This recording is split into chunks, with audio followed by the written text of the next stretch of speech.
was assuming. Okay, good evening. It's 5:30 now. I'm going to call the February 3rd, 2025 meeting of the Community Preservation Committee to order. First item on the agenda is public comment.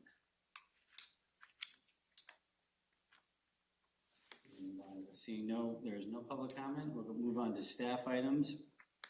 Draft minutes of December 2nd, 2024. It was an error, so it should be October 7th, but I pulled it from the last agenda, but we had cancelled that meeting, so there are no draft minutes of December 2nd, and I didn't properly advertise now for October, so they'll be on your next agenda. Moving on, under staff items, second item on the agenda, the town manager report.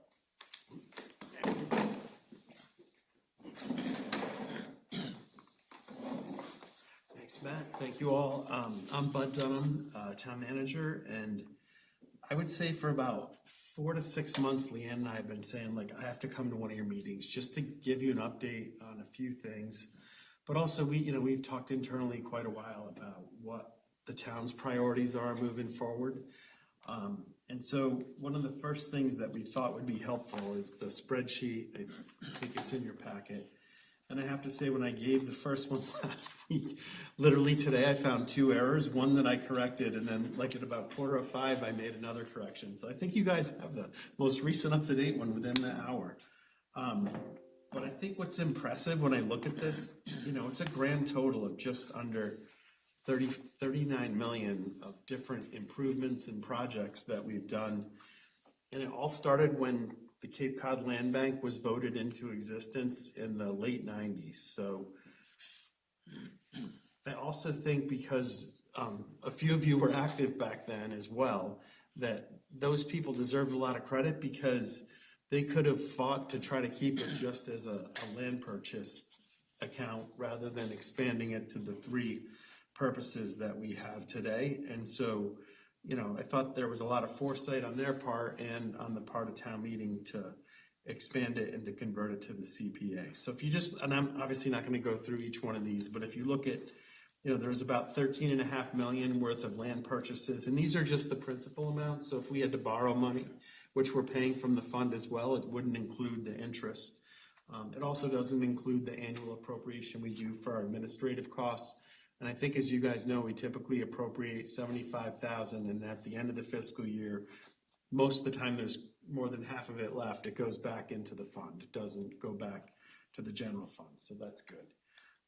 And then, once it converted over, it looked like our first appropriations were at the town meeting in 2006.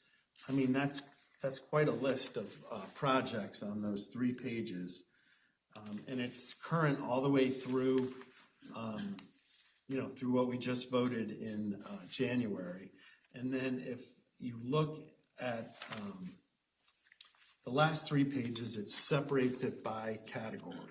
So if anyone was interested, how much have we spent on historic resources, how much have we spent on affordable housing, it's all there. I don't think that made it into the packet. Okay, is that another one? So I have that as well. Yeah, it was on the what Leanne emailed out earlier, but it's not in this packet. But I can send that around. I'd like to get this on the website. Yeah. On our page, just for the. They do show us though, which, they just haven't been told. Yeah. Yes. There's a separate one where we did it by category. But I can get that to you guys. Just so you know what the mistake was related to some of the beach renourishment stuff, which is what I was going to talk about in a minute. And I just wanted to make sure the number was right. And I looked at things this morning. I'm like, oh, I missed $1 million that we had appropriated. And then our first $1 million that we appropriated, it was contingent upon getting a grant. So we went back to a town meeting and took away the contingency because we didn't get the grant. And so it looked like we had appropriated twice, but we really hadn't. It was just once. So. Any questions on that summary or? No, thank you for doing it, because we've talked a lot about sort of, scratching our heads thinking, we do this or that. So it's good to see it in black and white. And then on, it's something that we've talked about internally, like what are the town's priorities moving forward? So I think on the upper right, it says I finished this, it literally was like stream of conscious writing. There's probably typos, there's probably grammatical errors, but you know, at the end of December, this is what I had put together. I did double check a few of the numbers today, so I'll correct those as I go down, because again, this was just off the top of my head. These aren't prioritized, but I'll just go through in the order in which I listed them. The beach erosion prevention and permitting.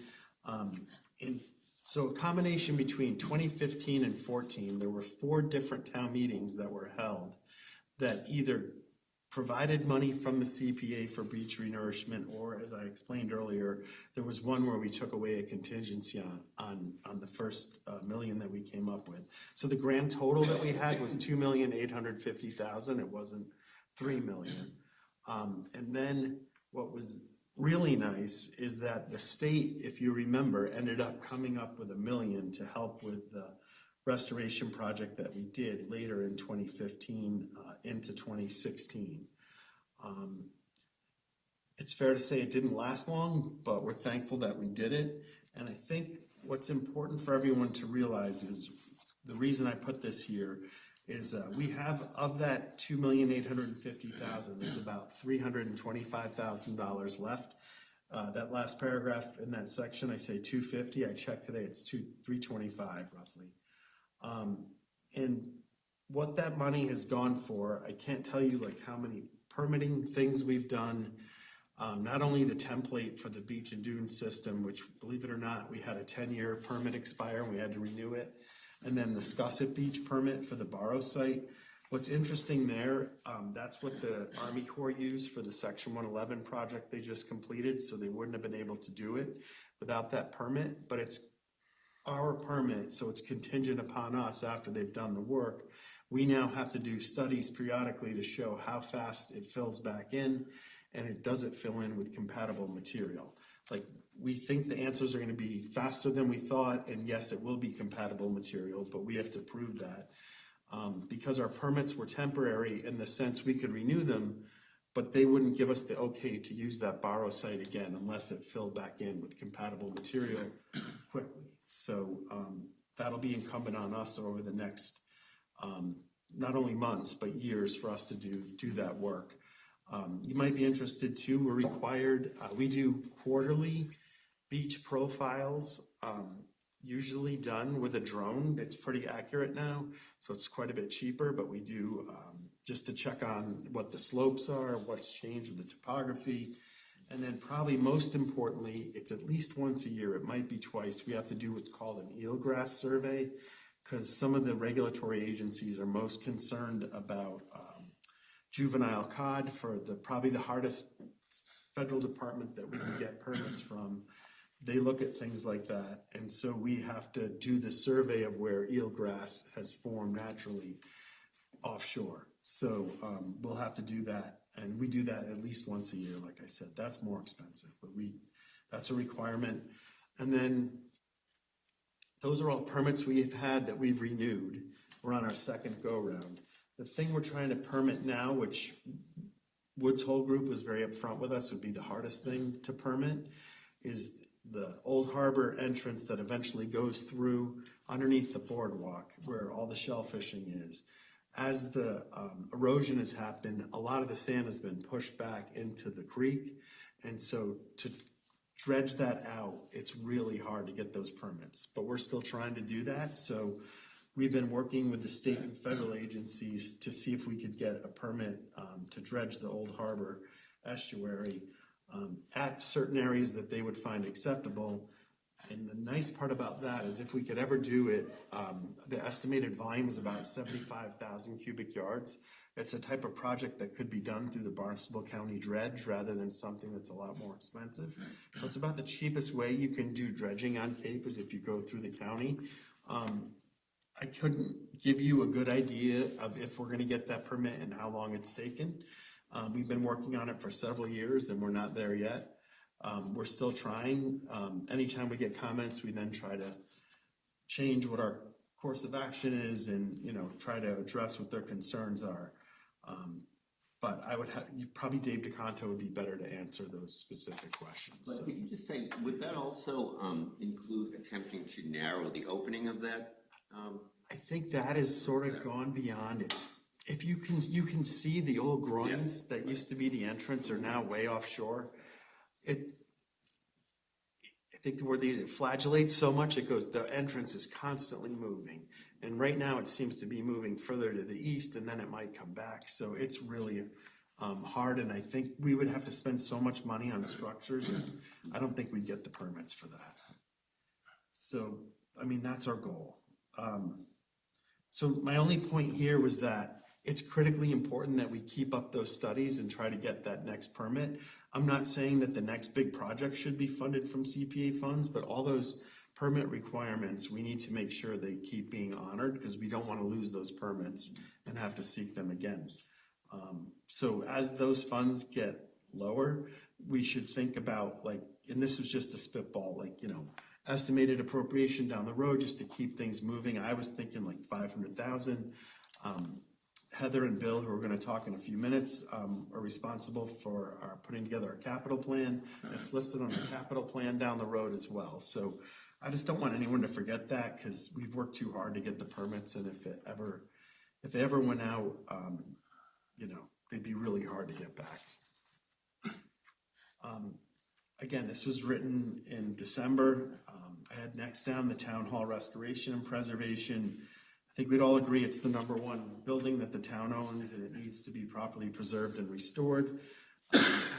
We had known that there was water intrusion coming in, especially to the front of the building. We didn't realize the extent of it, and I know Heather's going to go through in a lot more detail in a few minutes, so I won't go into so much detail. You'll probably recall at town meeting, we appropriated money to get a project manager and an architect on board, which we have done, and they've been doing reconnaissance of the building. We actually appropriated from our sinking fund, which is the fund any sale of town property goes into, money last year, and then Heather was successful getting a $200,000 grant from Mass Historical. So we have about $1.2 million in our account now, and we've been paying those experts. And I'll be honest, I think we all thought in addition to that 1.2 million, we need another at least 2 or 3. So literally within the last week and a half, 2 weeks, we've heard what the number came back, and it was much less than we thought. And it sounds crazy, but when you brag about another 1.2 million being much less than we thought, but knowing what has gone on with public construction prices and projects, like, personally, I think we'd be so smart if we just mobilized once, got the work done, ripped the Band-Aid, get it done. And I think that building would be in really good shape for a long time. Heather will touch on this, but the one part of the building that we really didn't do much with, believe it or not, 15 years ago when we did those renovations, all we did was true up the windows, and if the weights that hung in, you know, inside weren't balanced, we put in new weights. Most of those have broken again. If you look at any of those windows, the weather that comes through, the size of them, and to be able to historically restore them, I think would be awesome. And the windows are more than half of the total project cost, so I don't want to steal any thunder for later, but you know, that's one that I think is really important to do. Next one I had was, and I have to say, like, I know you guys are aware of it, but when you guys make recommendations towards the warrant, we support them and bring them before the finance committee. Sometimes I get asked questions about, you know, why are we funding certain things? Sometimes people have had to come in to explain. I think one of the themes that I've heard them say a few times is, geez, are there things that, like, we need to fix on our own property that maybe the CPA could help us with? And this was one category that I thought of, and that was just some of our recreation department funding priorities. There's a couple smaller things that, in the scheme of things, that we'd like to get done. One being is to resurface the multi-purpose courts at Oak Crest Cove. They're down next to the lodge. They get used a lot. We're trying to get together some estimates on that. The 500,000 was just an estimate that I came up with. They're trying to come up with better cost estimates. And then another thing is There is some beach sand that we need to periodically place on all of our freshwater beaches. It's exponentially cheaper than the dredging that takes place on the saltwater beaches. And so the number I've heard is probably about 30 to 50,000 for that. And I wouldn't surprise us if the cost for that resurfacing is about 350 or so. And then once you pave it, then you should surface it for the appropriate athletic uses on top of it. Again, I just wanted to put stuff on our radar so we wouldn't forget it. Another really important thing is our affordable housing priorities. So Leanne and Heather are our two internal affordable housing experts. We've all attended some meetings recently at the Cape Cod Commission where they're doing some regional work that I think is really interesting about trying to design and pre-permit some attractive housing styles that could be used for affordable housing across the Cape. And so the concept is working with some really qualified consultants from out of state. What could those designs look like? How could it, and they're working on 3 separate types of housing. If they could get some consensus Cape-wide, the thought would be if they could take it all the way to construction plans, local building departments and building commissioners could sign off and sort of pre-permit the design and the construction and say, look, if you go with this, we can turn the permit around fast. And I think what's unique is the town does own some properties in the South Sandwich Village Center, some, near Quaker Meeting House Road, we have some land, and also near Jan Sebastian to possibly, meet some of our affordable housing goals. So it was just a concept that we had that it might make sense to try to incentivize some developers, like if they would want to use town land for very cheap money and use a design that we find attractive and that has pre-approval, they might be able to go a lot faster. So that was one. And then this next one I want to stress, I know if is in bold and underlined. I should have underlined it 3 times. So haven't been able to talk too much about this, but it is public in the sense that through the federal bankruptcy court proceedings, there are some large tracts of land that are available in Sandwich that the town actually submitted a bid on. And that process is still ongoing, so the final decision hasn't been made. There's another hearing at the federal bankruptcy court next week. It is fair to say that the judge decided in November that his recommendation was to award the property to the town for the price we bid. But, there's been appeals since then. That just starts other legal proceedings, and we weren't even aware that the land was there or available to us, and it had already been in bankruptcy court for 2 years trying to find private solutions before they went through a public process. So it's still an if in my mind whether or not we might be the successful owner. But one of the things that we really haven't talked about much that, again, wouldn't impact the bankruptcy hearing at all, that land would be purchased with our water infrastructure investment funds. I can't stress enough, and I will go into way more detail if we end up being the successful bidder and show everyone maps and all the rest about why it's so important for us to try to get that property. If literally 40 years down the road, we decide we don't need it for wastewater, but it's critical for us to have that option, we could then change the use for affordable housing. And town council has done research. We would go back to town meeting and ask, well, can we acquire this land or, have this land for affordable housing instead of for wastewater purposes? And the only requirement would be is that the WIF would need to be reimbursed dollar for dollar, nothing more, for whatever the use was. So hypothetically, and I think if I recall, it's about 83 acres. And so I can't imagine what 83 acres on Cape Cod would be worth in 30, 40 years, but that could be a great location potentially for affordable housing if the wastewater doesn't work out.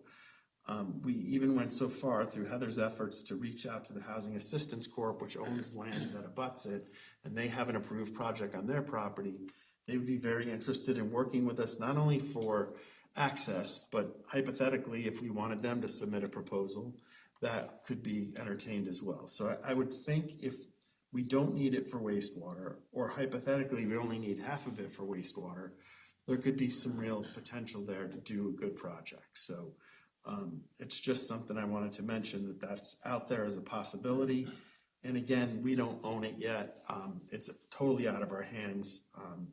Even if the judge issues an order that we have it, my guess is it'll still be 4 to 6 weeks before it's closed upon and everything else proceeds. I think the chances of appeal in bankruptcy court, once the judge issues a decision like that, it can still be appealed, but it carries the same weight as a land court decision. So it's, I would defer to Steve. I think it would be very difficult once if other appeals leading up to that weren't successful, it'd be very difficult once it got in the town's hands that it would switch. So I will explain to the public a lot more if that comes to pass, but that's a little known portion of it, that we did a lot of due diligence before the select board even wanted to submit an offer, but that affordable housing component, because we did look in the mirror and said, well, what if we don't need it for wastewater? But we probably will, but what if we don't? And so there is some options there. The one thing else I would say about that land that has been known all along through all the ZBA proceedings, that is all mapped and registered, or identified by the state as natural heritage endangered species program land. So it has high level of restrictions on it. If you were going to use, for example, the flattest, largest parcel, most likely you would have to offset it with a lot of other land or land on that same site. So one of the best parts about this proposal is it's 2 larger parcels and a third, much smaller one. You could look at using the hillier, more open space parcel as some of the protected land to help us better utilize the flatter land that's more usable. And I won't say much more, but I mean, we've done a lot of research and thought about this, but that has a ways to go. And then lastly, and I want to stress, this is just my ramblings. It's the select board hasn't said on this. One of the things that I think we had to make a choice years ago when we instituted the WIF. Wastewater is the biggest problem we had, and I give the CPA a lot of credit by dropping that from 3% to 2%, and then we did the 2% WIF. Those costs have skyrocketed, so town meeting recently said we would put before the voters, do we go back to 3% on the RIF, or do we go up to 3% on the WIF? So sometimes it's been talked about by the board, and sometimes I include it in my budget presentation. It is on this year as well. Just like if that concept of going back to 3% on the CPA came to pass, there should be discussions between your group and the select board about what makes sense. And I know we've been approached by different groups through the years, and this is just an example. I know there's a group now that's active looking at the high school and the playing fields and the need for grass fields, additional fields. Like if there was ever fields or anything else up there, like how could we fund it? Because the cost is like high these days, especially if you're taking virgin land and turning it into playing fields. And so we would potentially, like one of the ways to fund that is if we did get support to go back up, like that 1% could be used to pay for those costs, and it still leaves 2% for the other. I stress this is just me thinking. The select board hasn't taken a position on it or even talked about it much, but I just think when you look at that list on all the stuff the town's done since the late 90s, it's pretty staggering, from really small things to, archiving old records and, helping some private nonprofits, and then the open space that we've done, some of the affordable housing projects. Like look what's happened at the Wing School now. It's pretty exciting. And this is really corny and it's in my budget presentation, but to me it's what makes Sandwich, is what the CPA has enabled us to do the last several decades. And without it, we wouldn't be as good of a town as we are now. I don't think anyone in our wildest dreams would have thought that the skate park would have been so successful. And I mean, there's not a single bit of graffiti on it. It's so well maintained. Everyone takes such pride in it. You know, look how much those pickleball courts and the tennis courts get used. I mean, if you look at that whole list, there's, you know, hardly anything that, you know, that hasn't touched someone's life somewhere in town. We recently had to do our 5-year Office of Dam Safety inspections on both the upper and lower Shawm dams. Like, people don't even probably remember that. We acquired the land with Cape Cod Land Bank funds that the Rubenskam's owned. That was the upper Shawm Dam, and one of the reasons we acquired it was because as private owners, it's unlikely they'd ever be able to fix that properly. And if you've ever been up there, it's amazing the work that was done. And then we fixed the lower Shawm Dam, but we just had to do our 5-year surveys that were required to by the state. And there's some minor things that you'd expect we have to do about cutting back brush and fixing some cracks, but knock on wood, both are in really good shape, so that's good. That's a lot of rambling, but I don't know, I think just thinking, you know, what are the biggest priorities that we have over the next handful of years? That's sort of what I came up with. Doesn't mean that there might be some specific use that we identify, or land purchases are tough because I think we've been really successful in what we've done. There's been a couple of pieces that we've talked about forever that haven't been able to do much with.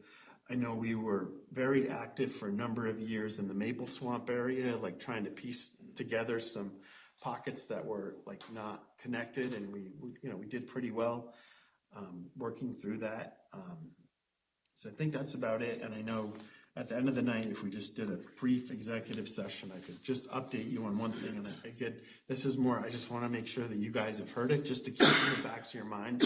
There's nothing at play right now, or nothing in the works that I'm aware of. So, but I think it's important just to be aware of a couple things that we've talked about through the years. Any questions from anyone? Darryl, you want to? Yeah, first of all, I really appreciate you putting all this together to give us an idea of things that, you know, we're looking at. I was just curious on and I'm fully supportive of getting the CPC back to the 3%, especially trying to do like a lot of these projects. You're gonna need all the additional money. And I know you said like in the estimated, you know, what it could generate. Now, when you do the 3%, you also get the shot of the bonus money. So I don't know if that's. I'm gonna defer to Bill on that because I don't remember. The bonus money has gone down some, but I'm sure it has, yeah. But I mean, it's still, like I said, it's still an additional, you know, resource of what you can get in there. So I mean, right. I mean, we would get the bonus money on the extra 1% too. You're right. So I mean, the thing is, again, that it just helps increase whatever, you know, a lot of these, you know, projects and stuff, because obviously, you know, some of these are, you know, fairly ambitious, and, you know, and plus we don't know how much money we're gonna get each year from the state, you know, for it. So, but I mean, it's a good template for us to look at, so thank you. I mean, when you look at like some of those buildings that we've been able to accomplish like the last decade, and those were like big ticket items, and then you see what those same type buildings are going for today a short while later, like it's really scary how much prices have gone up. And then sometimes, like especially when I talk to Patrick, I take a step back and I'm like, okay, in the mid-'80s, what must have the public thought when they appropriated like $36 million to do Oak Ridge and Forestdale? Would have seemed crazy, you know? And like today we're like, thank God we have them, you know? It's sort of, it's strange how like those numbers change over time. I would just like to re-emphasize to your point that really the CPC is what provides our community with quality of life. That, you know, there's very little money, as we all know, from the rapid growth of our community going back to the 80s, that left us much money for those kinds of things. So I think it's, as you said, very fortunate we've had it, and it's made a big difference to the quality of life of living here in this community. And some of those bigger things that we bought earlier on, probably under the land bank, you know, the debt has either just dropped off in the last few years or almost ready to drop off. So that's good. And I know whenever you're done with me, I think it might be good if Bill gave a quick overview as the finance director just on what the numbers were looking like. And I think one of the parts that I know he'll highlight is, you know, a great example was the wing school when we went back and rescinded that bond authorization.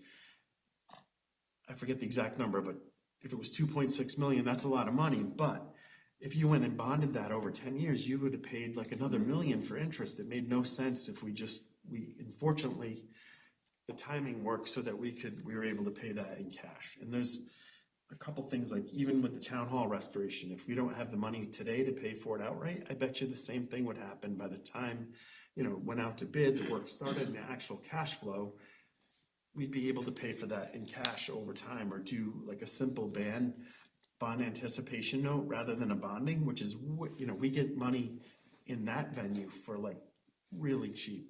The public would be shocked how cheap we can get money when it's short-term borrowing. Yeah, I appreciate this. The only comment I have is that it would be great if we could get this every June. And I'd be glad to do that. Some of these are ongoing projects, I'd be Pay for glad to do that. Nourishment. Yep. And that way, that's when the applications start coming in. So Yeah. it really enables us to just make an informed decision to Yeah. know what's out there. But I appreciate this. This is good. And I think one of the good things we've done too is like, the select board, if it's a town building or parcel that, as long as if it was over 50, they get, they make sure that I'm okay to sign the thing, which is, that's been helpful as well, just so we all know, what's coming. Great. Okay. Let's move on to. Thank you, bud. Yeah, thank Bill, you. maybe if Bill can just give a little bit of the money stuff. Oh, that's okay. That's part tied of the with town manager report. Yeah, Sure, we that's- can do that. Yeah.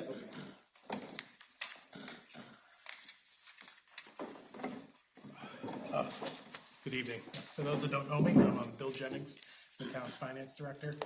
I think we just wanted to touch base on kind of where the fund is at currently. The fund is obviously very fluid. So for example, in the last handful of days, we've probably taken in $200,000-$300,000 in CPA funds. That's because taxes were due today. So it's, everything's fluid. So, we did a quick look last Friday, and we have roughly about $3.1 million in kind of what we call unreserved funds. Obviously, like the most recent example, when we voted some CPA funds for, I think it was a cemetery back in mid-January at special town meeting, we then reserved those funds, so those funds can't be touched. So right now we have, roughly $3 million of unreserved funds currently. We will then see more inflow of cash in May 1st when quarter four taxes are due.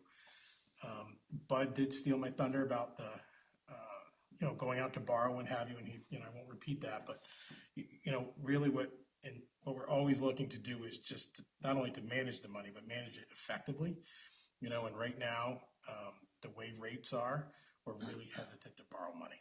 Money is extremely expensive right now for not only the individual, but the town as well. Bud was talking something specific about a ban anticipation note. That's a really specialized short-term instrument. But, if we were going to do a long project, we wouldn't want to borrow money right now. One of the reasons, I think I was in here a couple years ago to talk about why we were paying cash for the wing school as opposed to borrowing. Again, it would have cost us hundreds of thousands, if not a couple $1 million to borrow that money at that point in time. Rates have improved somewhat, but we're still not in a good interest rate environment. So I think, Heather's going to talk, about our next project, and I'll happy to talk after that about some financing options there. But, to cut to the chase on that, we most likely would be looking to pay cash for that as well. And then that way we could, again, not have to, interest cost doesn't help the fund. It doesn't help things get done. It just simply finances the borrowing we have. So when we have an opportunity to pay cash for things, we like to pay cash for things. So that's really all I had, just to talk about, the project and what have you. To Darrell's point, he is correct that if we did go up to 3%, we would have a little extra income from the state.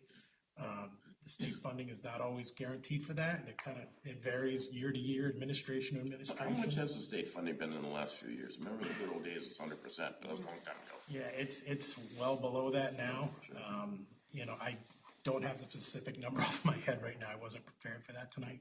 I can get you that through. Yeah. I'll get that over to Leanne next couple of days that we have it for the next meeting. But it does vary, unfortunately. We can never say for sure that we're going to get X. That's just the way that fund works. How much of the 3.1 bill is spoken for each year? So that's what we have available right now. That's Yeah. okay. Yeah, so that's just kind of, if you will, unreserved or unattached, if you will, that we have the ability to spend right now. So what we do is, like when we had that last town meeting, and we had that CPA, the positive CPA vote at town meeting, we immediately restrict those funds. We take those funds out of the CPA fund into like a different capital fund. And then that way, those monies are strictly reserved for that. And that's how we do, I guess speaking of capital, Heather and I, we do manage the town's capital plan. Bud had mentioned earlier about the beach renourishment projects. We do have those expenses out there for a couple years. What we try to do in that capital plan is we go out 10 years. We're trying to figure out what expenses are down the road for 10 years so we can try to plan accordingly. Obviously, right now, inflation is tough. We're kicking things a little bit further down the road than I think we would like to, but we really have no choice in doing that. So what we're really trying to do is just manage that money, and what we're trying to do in that capital plan is just put things out there so it's out there for everybody's. It's kind of like Bud mentioned those things tonight. That's what we want to have on that plan as well, just so it's in people's mind that eventually this is going to come up, whether it's 2, 3, 4, 7, 8 years down the road, whatever the case may be. But you had mentioned that some of the projects are coming off of the books. Do you know offhand? Some of them were billed, So the debt that Bud's speaking of, I believe the last CPA debt payment is for FY30, or FY29, excuse me. I'm getting confused with something else. So that's the last debt payment, and then the CPA essentially would be debt-free beginning then. And then depending on, how the bonding works, depending on what sort of project you're doing, you're allowed to borrow up to 30 years, but a lot of it has to do with the useful life. So sometimes you can't always borrow out for 30 years. So a lot depends on the project. Like the skate park we did, that was out for 10 years. That was a 10-year note. So we again, those are variables we can play with if we ever decide that, the CPA had a big project or combined projects into one that it wanted to borrow money for. That's something we would work on the financing for. Any other questions for Bill? All right, thank you. Thanks, Bill. Appreciate it. Thank you. Okay, we'll move on to new business now. Request for $1 million under historic preservation for the purpose of refurbishing 130 Main Street, otherwise known as the Town Hall. Heather? Hi, I'm Heather Harper. For those of you who don't know me, I'm your assistant town manager. I'll sort of talk you through how we got to the project and why we're with you now this evening. It was at least 2 years ago, our facilities director was planning to just paint the exterior of the building. I think we all can agree that it's in dire need of refreshing. And as he started investigating the pediment at the front of the building, he found some water intrusion and did a little bit more investigation. Initially thought that that was work that he could take on and do the repairs himself. He brought a lift in, took a look at it, and said, Heather, this is really beyond what I feel comfortable doing with a building like this. We need some help. At the same time, as you all know, we were experiencing some challenges with the windows, with one of the large windows on the back of the building fell in very dangerously. They're 11 feet tall in some cases. Thankfully, nobody was there, but the window blew in, was replaced, and we have since repaired and taken out and repaired 3 windows, one at a time. So we knew there were some very imminent threats to that building, and then took a look at what it might cost to do the upgrades. And we knew we would have to approach the project in phases. We asked town meeting for funds, as Bud mentioned, and the town we were very grateful that they appropriated $1 million for us. It was actually $1,042,000 and some change. And then we were lucky enough through the Commonwealth Cultural Facilities Fund. So working with the Sandwich Arts Alliance, we joined forces and made an application for these repairs that fund both design and construction costs for $200,000. That was awarded, and those funds are on hand and available to us to expend. We brought on Pomeroy as our Pomeroy Associates as our owner's project manager. They're extremely qualified. They've worked on historic preservation projects, including relocating a lighthouse that they're very proud of. We would love to show you the video of. And then we've engaged Catalyst and Maria Raber, who is their preservation architect, who is superb with historic preservation.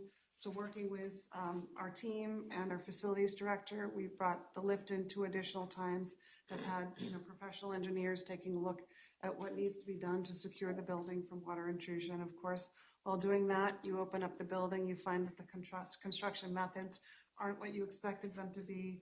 Some of the materials that were used aren't what we might use today to protect a building of that age and nature. And we asked Catalyst to do a thorough analysis of any imminent threats to the building envelope. And so making that type of request, we truly expected the cost to be, in the $4 million range. As of a week ago Tuesday, the 21st of January, we met to review the cost estimate. And I've included in your packet the design, the drawings, and the package that went to the cost estimator to see, so you could see the level of detail that went into doing that. And you can see the window schedule is very specific. The details on the means and methods of construction were done with a lot of care by Catalyst. So we feel good about the cost estimate. And we saw a cost estimate, which at the time was just over $2 million. But Maria said, this estimate includes pine construction for Marvin restoration quality windows, but I recommend that you use mahogany. And we said, give us the mahogany quote, it will last longer. So we are seeking $1.2 million to bring us up over, just over 2.4 for the full project cost. Some of the details on the work, I actually have the application that we submitted today to the Historic District Committee. I can leave it with you, but Maria's explanation of the scope of work is extremely discreet. It just describes the removal and replacement of deteriorated siding and trim at the pediment to match exactly replacement of deteriorated wooden beams that are on the interior of the pediment, preservation and restoration of historic window. There's a single window that is historic. It is the one, if anyone's been in the building, which you all have, is in the kitchenette. And you can see how it almost looks like a bullet hole in the glass, or it's very thick leaded glass. That is an original window. All the other windows, anyone that's an expert at this thinks the windows were restored in the 1950s. So they've lived a very long and useful life, but are very much in need of repair. So it was really our own investigation of the building that led us to a larger scope of the project. What I would say, in addition to the thermal imaging that we had to wait for it to rain to do. Remember, this summer and fall was very dry, but we wanted to get a good idea of where the water was coming from. So we waited for a good rain, did the thermal imaging, and gave the design engineers and the architect a really strong understanding of what was happening with the building. So we feel good about the design. Of course, when you open up a building of that age, you just don't know what you'll find. We have very healthy contingencies built into our cost estimates. And I would say the most significant concern that we have about moving forward in phases, which is what we anticipated we need to do. We thought we had $1.42 million plus the $200,000 from the cultural facilities funds to move the project forward. We thought we might identify some of the most deteriorated windows and do the building envelope in some of the windows. My biggest concern is when you have a project scope that is 1.2 million, that's 2 mobilizations. We don't have control over the general contractors. We can't say we're going to accept only bids from the general contractor that did the first bit of work. I would have very deep concerns about a building of that nature, about mobilizing twice, not just for cost, but for control of the construction quality. We have an excellent team in place now. Of course, we'd keep the team, but we really would have to pay twice for that bidding work, which led us to last Tuesday, as we were meeting, saying, how can we get this done now? What do we have available to us? How can we bring what we view as the most valuable historic building in the town in one of the most special places on Cape Cod and secure that building for the future of the community? And CPA came to mind. We know we're slightly off your schedule, but the information came to us just 2 weeks ago. We wanted to give you an opportunity to think about it and make a decision in the best interest of the community. So I'm happy to answer any questions. We've got a great team. Bud's been through almost all the meetings, can probably answer the questions better than I can. And Bill can obviously touch on any of the financial issues, but I'm really happy to answer any questions for you. Any questions from any of the members? I can make one comment about the difference between pine and mahogany, though. That's a very wise decision. As somebody who had a woodwork woodworker replicate garage doors in pine rather than mahogany, it was a huge mistake on my part, because they just rotted away in 10 years. So that's definitely a good idea, or definitely a valid expense, for sure. I think these windows are mahogany. Patrick, you might know, when they redid this, it's mahogany. But I can say that Maria's done a tremendous amount of work with Marvin Windows and really investigating their capabilities, the quality control. Can they really do the windows of the size that we're looking at? And we certainly could do it, and we thought we would do it one window at a time, 2 or 3 at a time, which really is what we would have to do if we chose not to move forward with the full scope now. We would have to address the building envelope and the water intrusion, and the windows, the majority of them would have to wait. I agree with you, Bud, when you drive by the older portion of the wing school now, and you see those new windows in there now. Gorgeous. I mean, man, It looked nice. I don't know, what they are, if they're Marvin or what They're the kind of historic- comparison you can make to what would be in the town hall, but you can just speak to the difference that they make. Yeah, they look great. The $200,000 grant from the Arts Alliance, I'm assuming that was procured because they are tenants of the lower level of the town Yeah, hall. I mean- Otherwise, that grant would not have been available. Right, that auditorium has been used. I don't know that that's the case.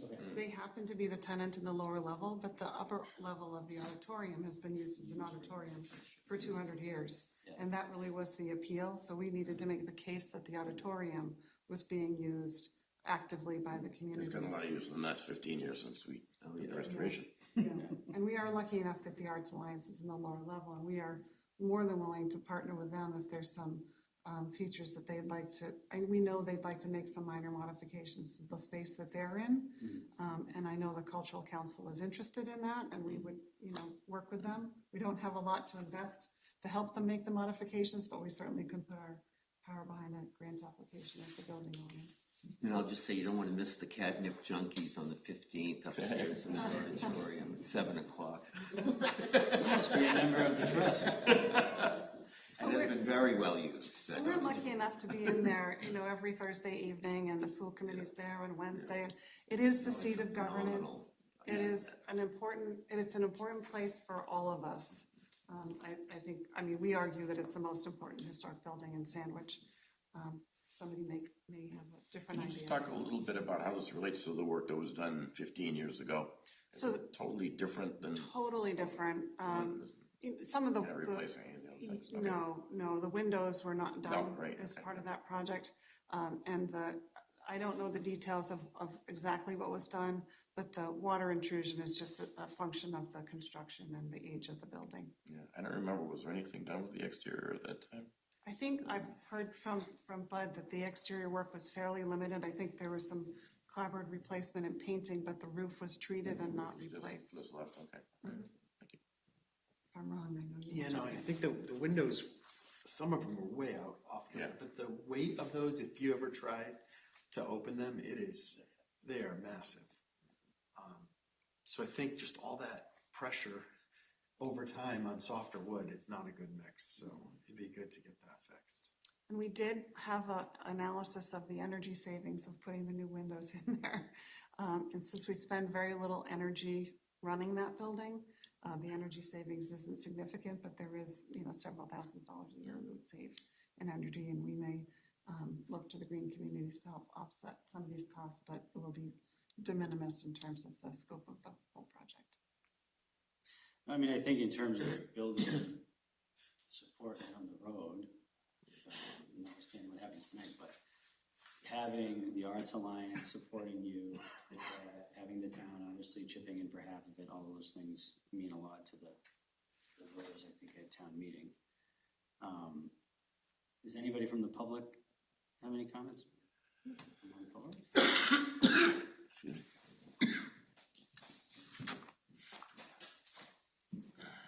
I'm going to stay or? I don't know if it Yeah, you might be available to Yeah. answer questions. Yeah. We gotta keep you on the microphone. Okay, Candy Thompson, 30 Kensington Drive. While I support the town's request for 1,000,000, 1.2, whichever figure it ends up being, and certainly I'll vote for it, I'd like to at least put something on the record.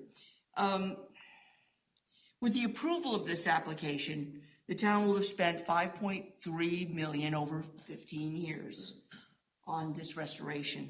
And not once has the work resulted in accessible street parking. And Bob, to your point, that's a quality of life issue.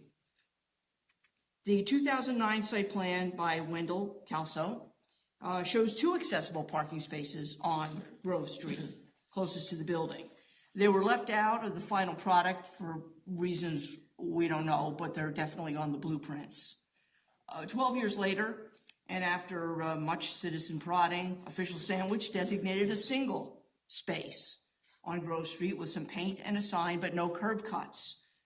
We were told that a real space was in the works.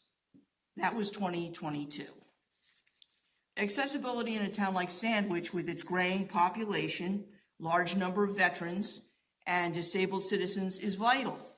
What good is a building with ramps and elevators if folks have no way to get to the building? So here we are again with more drawings for improvements, and once again, we could right what I think is an obvious wrong and make good on a 3-year-old promise. And because this application feels kind of rushed because of the time and with town meeting coming, it feels like there's no real opportunity for CPC and the town to hit pause and take a look at putting some accessible parking as part of this project. Again, it's a quality of life issue, and I would really hope that the town and CPC would address it. Thank you. Heather, do you want to respond? Well, I know a little bit about that, and the work that's proposed in this scope isn't really going to be tackling the foundation or the front of the building in the area that would need to be modified to accommodate that. I do know it's something that our engineering department has taken a look at. It's a bigger fix than a smaller fix, just in terms of the slope and the grade and where the building sits. It's something we could certainly take a look at, but would have a significant impact on the cost. So of course we support it. We would not oppose taking a look at that. The scope of work that this particular effort is looking at really is focused on the wood frame of the building and isn't focusing on the apron. But it's something I think we'd be willing to take a look at. I think we should. Yeah. I think it's important enough, and it's been put off long enough that it's probably definitely something that probably should be addressed, and I can't imagine that anybody would object to, given the fact that the costs are coming in lower than what was anticipated initially, that, they wouldn't be willing to take on a little bit more if it meant access for wheelchairs.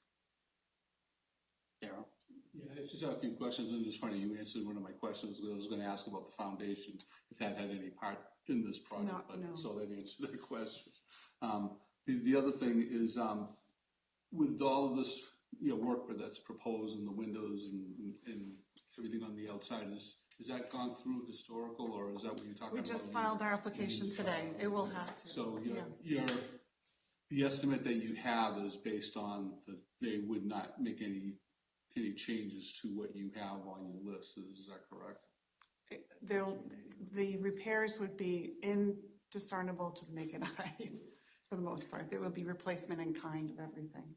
But would they be doing, is it just windows, or are they working on like the clapboards, or if There'll be selective replacement of the clapboards. There's a lot of interior work on the inside the pediment at the roof line.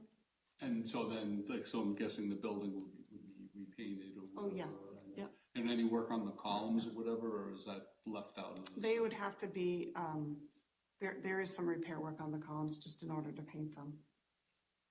Okay, and so the money that, you're looking for is 1.2 from the CPC. The other 1.2, you said, comes from Town the town through different processes or whatever, in terms of coming up with that money.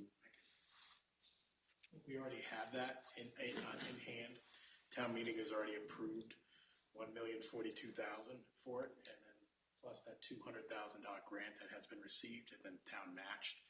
through that town meeting action, so we have 1.2 million on hand currently. So you're just holding on to that until, depending on what happened this year. And I agree too, because I mean, I know I've heard a lot about the handicap access, and it would be, I think, proper for us to take care of that issue too. I know it might be a little outside the scope of this year, but I think it would go a long way, to assist individuals that would like to, use it and still find the difficulty and the issue of trying to get into there, because again, you're doing all this work, but then, there's one impediment out there, and that's being able to get access into, get to the building.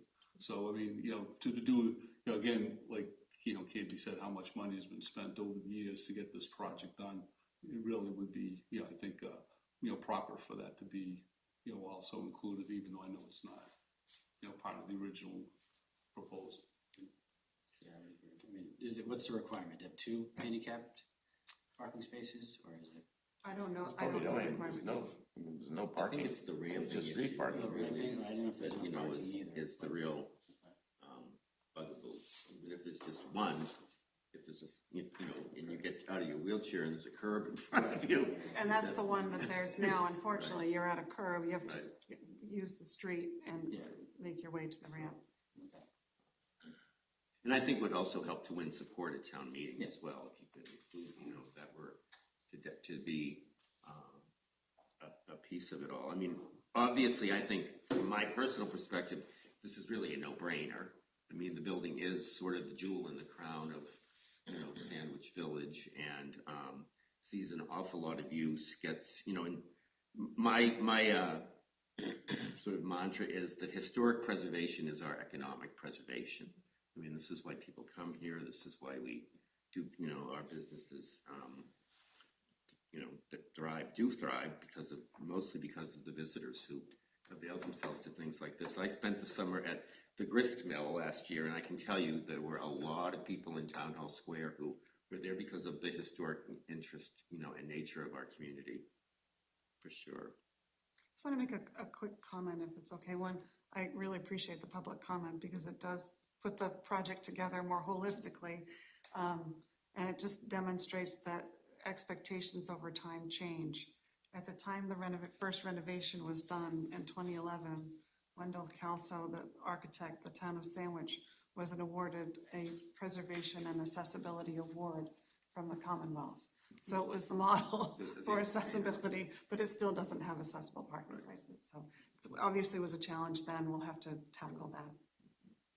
Well, and also you do have the Arts Alliance that's down there, that I'm sure generates a lot of traffic and, through different means. So, I mean, the thing is, The use has changed. it's changed, yeah. I think too, also the idea of breaking it into pieces is wrong. Yeah, that's, I agree with you completely that, because it's not just the bid thing, but there's also the piece, the consistency piece. That the same people using the same materials, with the same ideas and the same plans are following through to complete the project, as opposed to one perhaps company finishing half of it and leaving it hanging, and then having, because of the bidding process, go with somebody else who maybe doesn't, create the consistency for it that we probably should insist that it have. So I think that's definitely a much smarter idea. Just get it done. We have the money, and it's an incredibly well-loved building and cherished icon in town. So I say go for it. I do just have one other question. So what happens if there are cost overruns in terms of, like you say, this is obviously a proposal, this is what you and you can put the stuff out the bid or other things, they find other things have to get fixed. What is the remedy for that? so the way that you would tackle that, particularly if you know there's some areas that might result in cost exceedances, you identify specific elements that you bid as alternates, add alternates. So we could do, I'll just make something up. 3 windows won't be repaired. Those will be an alternate. Add those 3 windows back in because you've got a really tight budget. So we'll take a look at the accessibility parking space issue and see what that does to the pressure on the budget. And we'd have to take a look at how, the pot's only so big, right? So we'd have to take a look. You did say that there were healthy contingencies, though. There are healthy contingencies for a building that's, we don't know exactly what we'll find when we open it. So just came up not too long ago with another project. This is the great cemetery thing, right? Because there really was no contingency, and we had board members who got hung up on that, so it's good. Okay, as you guys know, normally the application process is, in the perfect world, we would have had this prior to November 15th. We don't have any other applications, and normally what we had decided in the new process was that January and February's meetings were going to be reserved to discuss all of the applications that had come in together.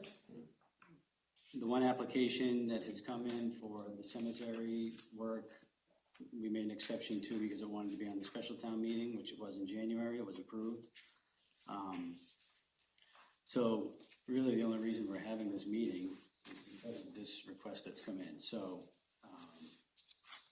anybody can entertain a motion, but I think we had discussed if we were going to, or make a motion rather, but I think we had discussed last time that if, I don't know, Darryl, if you had asked for this, or Jeff, but if we were going to make an exception to the process, we would have to vote on it. I believe that was Jeff, that he thought it should be a formal vote. Okay. So So I'll make a motion that we take a formal vote to establish whether we're going to make an exception to our rule that we only vote on expenditures when all applications have been gathered. It was more the deadline, right? Isn't it? Yeah. It was more the Yeah. waiving the Because deadline. we this is still technically an exception. Well, we get the finance guy here, we might want to go after him. Yeah, all right, so we have a Yeah, motion and a because- second. Any further discussion? Seeing none, all in favor of making an exception to the motion? Aye. Unanimously, okay. And I will make a motion that we forward the request for $1.2 million from CPA funding for the restoration project at Town Hall as submitted. Second. We have a motion and a second. All in favor, say aye. Aye. All opposed? None. The motion carries unanimously. Thank you so much. Thank you Thank very you. much. Really appreciate it. We're now going to go into executive session. I declare that the Community Preservation Committee is entering into executive session for the purpose of discussing a potential land purchase. Having an open session may have a detrimental effect upon the purchase, exchange, lease, or value of real property as applicable. The committee will not return to regular session. And will adjourn. Is that true? Yes. Okay. Will not return to regular session, will adjourn in executive session. I move to go into executive session to comply with Mass General Law, Chapter 30A, Section 21A. I'll second that. Motion and a second. Need a roll call Do a vote. roll call. Matt Schimmel. Darrell Crossman. Aye. Ken Hughes. Bob King. Aye. Steve Hayes. Aye. The other two aren't here. Okay.